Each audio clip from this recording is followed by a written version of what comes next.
Guaycaipuro, que busca eliminar el control que tienen megabandas criminales en las cárceles venezolanas, y ya hay control por parte de las autoridades de los centros penitenciarios desde Tocorón, en el estado Aragua, hasta el centro penitenciario de Carabobo, Tocuyito, la cárcel de Puente Ayala en el estado Anzoátegui, el internado judicial en Trujillo, el internado judicial de Monagas, conocido como La Pica y Vista Hermosa en el estado Bolívar, y la cárcel de San Felipe en Yaracuy. Román, un gusto conversar contigo, bienvenido y buenos días.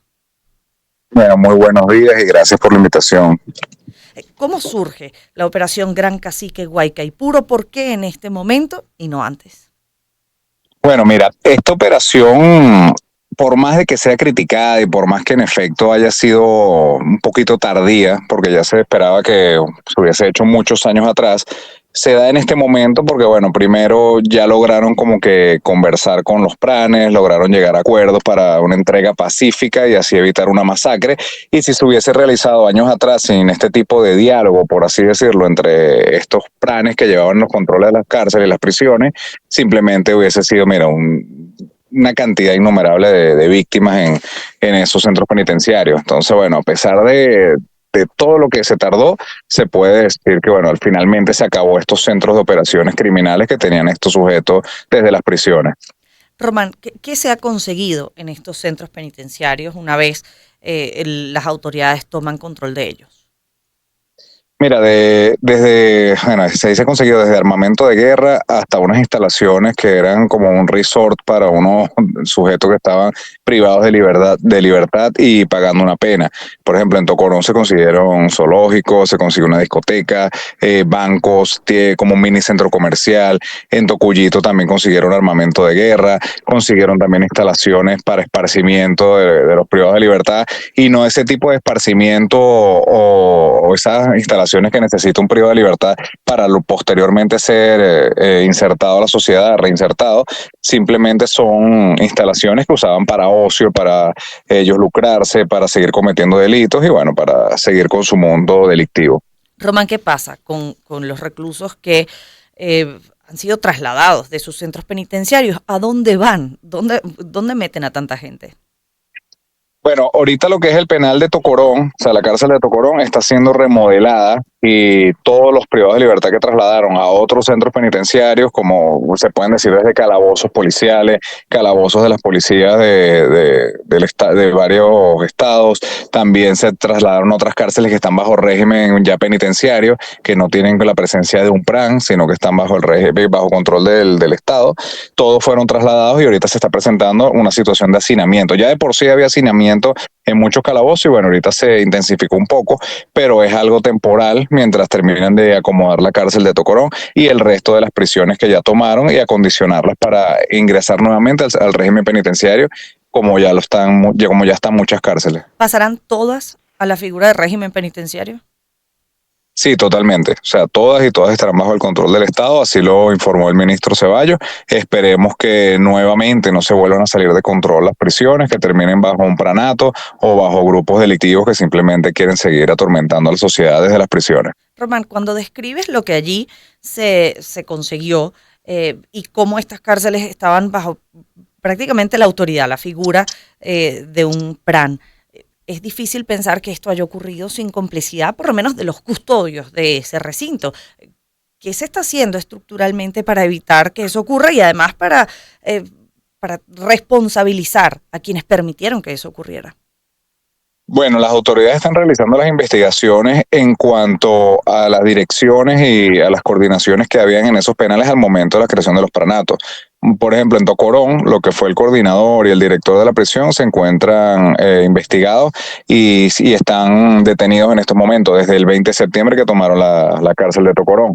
¿Por qué? Porque simplemente permitieron que, bueno, ingresaran armamentos, que hicieran todo eso. También todos los guardias y custodios de todas esas cárceles están siendo investigados para ver si hay complicidad o simplemente lo hacían por omisión. O sea, simplemente sabían de que ingresaban armas, que tenían túneles, hacían todo eso, pero, bueno, como no había una toma como tal por parte del Estado de la prisión, ellos lo permitieron. Todo eso está siendo investigado, pero también yo creo que no es solo culpar a los custodios, yo creo que también falta culpar un poquito a las direcciones del Ministerio de Penitenciario previo, o sea, puede ser ministros anteriores, que simplemente no le prestaron atención a las cárceles, y también hay que evaluar todo eso. Román, más que un poquito.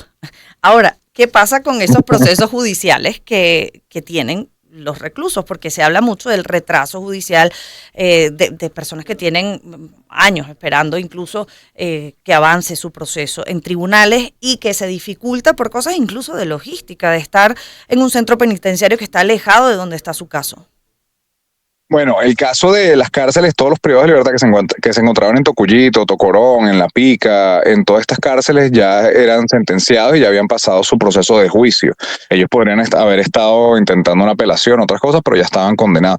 Donde está el retardo procesal son con los detenidos que se encuentran en calabozos policiales, que quedan en esa especie de limbo, que todavía no han sido trasladados a un centro de reclusión como tal, sino que están en un calabozo policial, mientras se presentan en sus audiencias, mientras hacen todo ese proceso, hasta que le designan su centro de reclusión. Esto simplemente es, bueno, porque aquí tenemos una cantidad enorme de delitos y de casos que están siendo procesados en tribunales, y no se cuenta con la cantidad de abogados o de tribunales suficiente como para darle respuesta a todos de manera oportuna. Entonces, por eso está ese retardo, y ese problema yo creo que se va a mantener durante mucho tiempo, porque el sistema judicial sí necesita ser reformado y necesita de nuevo estudiarse una reestructuración a fondo para acabar con ese retardo procesal que se presenta actualmente.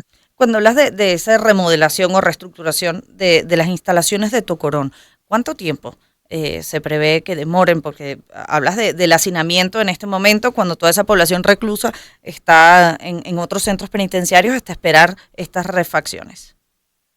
Bueno, hasta el momento no ha habido información oficial, pero se presume que pueda tardar, aunque sea unos meses. Entre 4 y 6 meses podría estar listo lo que es la prisión de Tocorón. Solo esa, del resto todavía no se tiene ni fecha ni inicios de trabajo. De Tocorón sí, apenas la tomaron, ya comenzaron con la reestructuración y remodelación, y bueno, todavía no hay una fecha como tal de reinauguración de ese centro penitenciario. ¿Queda algún otro centro penitenciario todavía por parte de ser tomado por parte de la Operación Gran Cacique Guaycaipuro? Hasta el momento los 7 que han tomado eran los de, como quien dice, de gran problema para el Estado y para lo que es la seguridad de la nación. Entonces hasta el momento no hay nuevos operativos para tomar otras cárceles, ya han tomado en totalidad donde había un pranato instaurado. Bueno, Román, muchísimas gracias por este reporte y por estos minutos conversando con nosotros. No, muchísimas gracias a ustedes siempre. Román Camacho, periodista de sucesos, reportero de Unión Radio, dando cuenta del balance de esta operación Gran Cacique Guaycaipuro, que ha buscado eliminar el control que tenían megabandas criminales en cárceles venezolanas, y ha hecho más referencia a lo que se había conseguido en cada una de ellas, que incluía cosas como armamento de guerra. Pero precisamente una de las cosas que más preocupaba tenía que ver con la organización de crimen